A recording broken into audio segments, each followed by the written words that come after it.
The American involvement is reaching new levels now with the American administration and its forces and its new base in Israel dictating what the Israeli army does and does not do. As a matter of fact, they have the power now to cancel certain plans, and the American delegations are running the show, according to multiple Israeli sources. What does that mean in the short term, and where are things going to based on this recent development?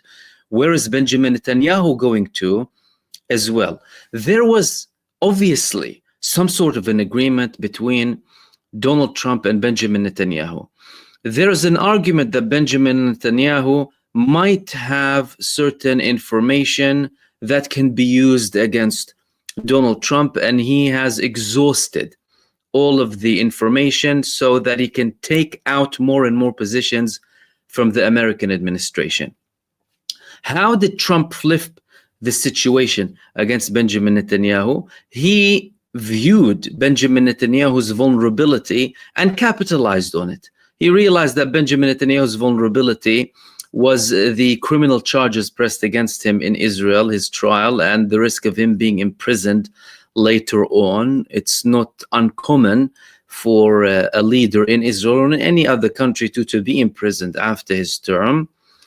Therefore, Donald Trump used that against Benjamin Netanyahu, and now the American administration has more control over everything that's happening with Israel and the ongoing genocide in Gaza. So there's a background to this, but there are also short-term and medium-term consequences that are going to take place.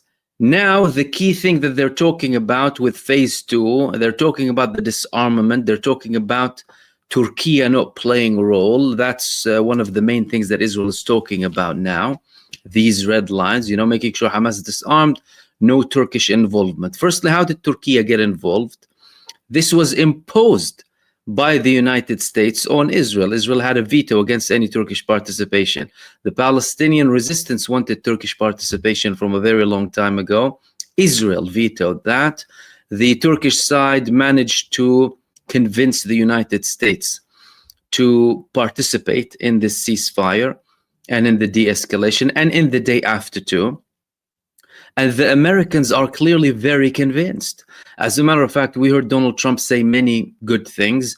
J.D. Vance appreciating the efforts and also not confirming that they won't be playing a role in Gaza. There were talks about Turkish forces in Israel even. Israel said, we're not going to have Turkish forces. He said, we're not going to force anything on Israel who has in Israel. But they did not rule out them not being in Gaza in the future, indicating that that's still an open option here, despite Benjamin Netanyahu saying that it's a red line. Benjamin Netanyahu had many red lines. Benjamin Netanyahu, as a matter of fact, he had different objectives of the war. Benjamin Netanyahu said that we need to eliminate the Hamas. Benjamin Netanyahu said that Gaza must never pose a threat again.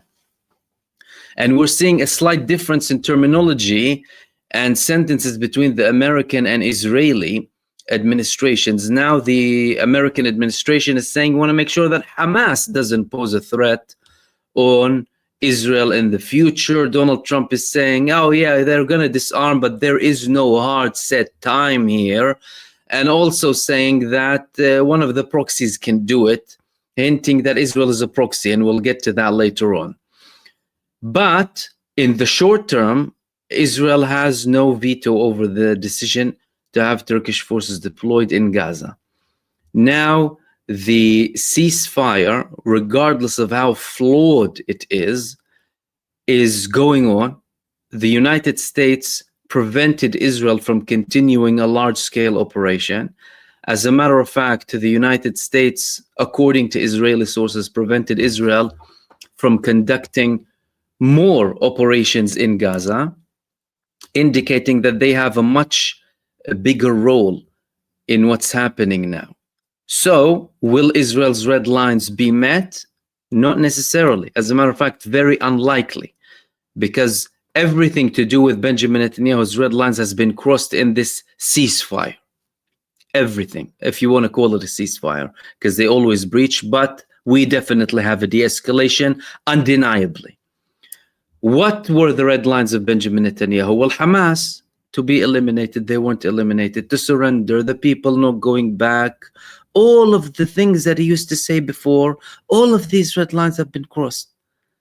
Everyone is dealing with Hamas as a de facto ruler now in Gaza, and the mediators are telling Benjamin Netanyahu, they're telling the American delegations that there is no replacement for the Palestinian Authority.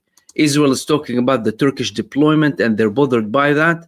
And the mediators are telling the American side, we can't have a replacement to the Palestinian Authority at one point. What would they mean by the Palestinian Authority? The Palestinian Authority would be not in the same position that it's in at the moment, especially in Gaza. That's never going to happen. And there will be no talk about any disarming of the Palestinian resistance so long as there is no Palestinian state, at least on the 1967 borders, regardless of how difficult that is or almost impossible to implement now. But even if we want to talk about a short-term solution, a 10-year solution of a de-escalation or whatever it is in terms of responsibilities or authority any Palestinian Authority may have over the West Bank and Gaza for the next 10 to 15 years, all of that is dependent on the developments that are happening now.